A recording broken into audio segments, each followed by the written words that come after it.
আজকে আপনাদের সাথে শেয়ার করতে চলেছি শীতকালের নতুন আলু দিয়ে আলুর দমের রেসিপি।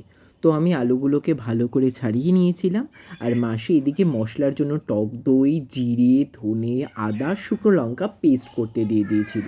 তারপরে এগুলো আমি ভালো করে বেসিনে ধুয়ে নিয়েছিলাম। তারপরে মাসি একটা কড়াইতে জল, হালকা নুন, হলুদ দিয়ে আলুগুলো সেদ্ধ করে নিল। তারপরে কড়াইতে, ওই একই কড়াইতে তেজপাতা, শুকনো লঙ্কা, সয়াবিন তেলের মধ্যে ফোড়ন দিয়ে সেই সেদ্ধ করা আলুগুলো দিয়ে দিল। আর এইদিকে কিষান সসটা আমরা ব্যবহার করলাম, কারণ টমেটোর অভাব ছিল। তার মধ্যে সেই পেস্টের মধ্যে নুন দিয়ে, হালকা হলুদ দিয়ে, শুকনো লঙ্কার গুঁড়ো দিয়ে আর ওই টমেটো সস দিয়ে ভালো করে কষিয়ে নিতে হবে। আর কষানোর পরে যা ঘ্রাণ আসছিল বন্ধুরা, কি বলবো, আমি এখন রাত 1টা বাজে, প্রায় ভয়েস ওভার দিচ্ছি, আমার এখনই খেতে ইচ্ছে করছে, জিভে জল চলে আসে। আর দেখো কালারটা কতটা সুন্দর হয়েছে। তারপরে মাসি জল দিয়ে দিল পরিমাণ মতো, আর পরিমাণ মতো ঘি দিয়ে